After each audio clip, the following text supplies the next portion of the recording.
প্রিয় শিক্ষার্থী, আসসালামু আলাইকুম। আশা করি তোমরা সকলে ভালো আছো এবং এই চ্যানেলের পাঠগুলো ভালোভাবে উপভোগ করছো। তো আজ আমি তোমাদের সাথে যে বিষয়টি আলোচনা করব সেটি হলো তোমাদের তৃতীয় শ্রেণীর বাংলাদেশ ও বিশ্ব পরিচয় বইয়ের চতুর্থ অধ্যায় থেকে। এখানে চতুর্থ অধ্যায় রয়েছে সমাজের বিভিন্ন পেশার মানুষ। তো এখানে কি ধরনের সাপ্তাহিক মূল্যায়ন বা তোমাদের সাপ্তাহিক পরীক্ষায় কি ধরনের প্রশ্ন হতে পারে, তো এরকম প্রশ্ন এরকম একটি মডেল প্রশ্ন নিয়ে আলোচনা করব। তোমরা এটি বাসায় তোমরা পড়ে এটি লিখবে, তাহলে পরীক্ষাতে ভালো নম্বর পাবে এবং পরীক্ষার জন্য প্রস্তুতি নিতে পারবে। শ্রেণীকক্ষে যে পরীক্ষাগুলো হয় বা তোমাদের যে ফাইনাল পরীক্ষা হবে তার জন্য একটি ভালো প্রস্তুতি নিতে পারবে। তো চলো দেখি এখানে কি কি আছে।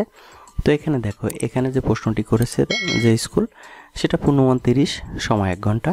তো এখানে প্রথমে রয়েছে সংক্ষেপে উত্তর দাও যে কোনো 5টি। এখানে 5টির জন্য পাবে তুমি 10 নম্বর। তো এখানে যে প্রশ্নগুলো হয়েছে সেটা হচ্ছে পেশা কি, তারপরে যারা তৈরি করেন তাদের পেশার কয়েকটি উদাহরণ দাও।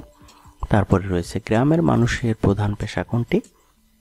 তারপরে রয়েছে যেটি কোন পেশার মানুষ সেবা দান করে। তারপরে রয়েছে আমাদের খাদ্যের জন্য কৃষক কি চাষ করেন। তারপরে এখানে 2 নম্বর প্রশ্নে রয়েছে শূন্যস্থান পূরণ করে। এখানে 4টি শূন্যস্থান পূরণ দেওয়া হয়েছে। এখানে 4টির জন্য 4 নম্বর। তো ড্যাশ বিভিন্ন উৎপাদন কাজের সাথে জড়িত কৃষকরা, তাই না।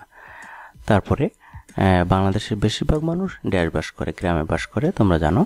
তারপরে সমাজের প্রতিটি পেশাই সমান এখানে গুরুত্বপূর্ণ, তাই না।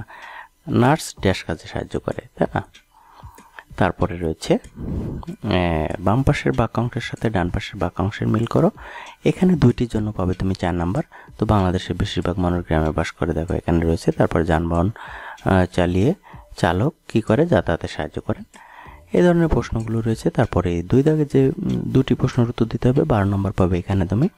তো এখানে রয়েছে দেখো পেশা কাকে বলে, তারপরে এর জন্য পাবে তুমি 1 নম্বর। তারপরে বাংলাদেশের অধিকাংশ মানুষের পেশা কি, অধিকাংশ মানুষের পেশা কৃষি, তাই না, এর জন্য পাবে 1 নম্বর। তারপরে কৃষকের 4টি কাজ লেখো, কৃষক কী কাজ করে তার 4টি কাজ লিখতে হবে, এর জন্য পাবে 4 নম্বর। তো এখানে প্রত্যেকটি সেকশনের জন্য আলাদা আলাদা সুন্দর করে উত্তর লিখতে হবে, তাহলে তুমি ভালো নম্বর পাবে। নাহলে একসাথে যদি জড়িয়ে ফেলো তাহলে ভালো নাম্বার পাবে না, কারণ এখানে প্রত্যেকটার জন্য আলাদা আলাদা নাম্বার বন্টন রয়েছে। তারপরে দেখো শিক্ষককে, এর জন্য পাবে তুমি 1 নম্বর।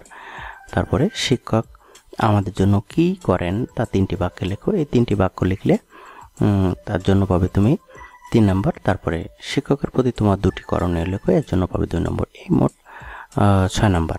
তো এই অংশগুলো তোমাকে আলাদা আলাদাভাবে সুন্দর করে উত্তর দিতে হবে, তাহলে তুমি পরীক্ষায় ভালো নম্বর পাবে। তো আশা করি তোমরা একটি ধারণা পেয়েছো যে কেমন প্রশ্ন হতে পারে তোমাদের সাপ্তাহিক মূল্যায়ন পরীক্ষায়, এবং তোমরা বাসায় বসে এটি প্র্যাকটিস করবে এবং খাতায় লিখে প্র্যাকটিস করবে পড়ে, তারপরে এই প্রশ্নটি দেখে। তো আশা করি বুঝতে পেরেছো। তো ভিডিওটি ভালো লাগলে অবশ্যই লাইক দিও এবং শেয়ার করো। আর যদি তোমরা আমার চ্যানেলে নতুন হয়ে থাকো তাহলে এখনই চ্যানেলটি সাবস্ক্রাইব করে রাখো এবং পাশে থাকা বেল বাটনটি বাজিয়ে রাখো, যেন পরবর্তী ভিডিওগুলো আসলে তুমি সহজেই আগেই পেয়ে যাও।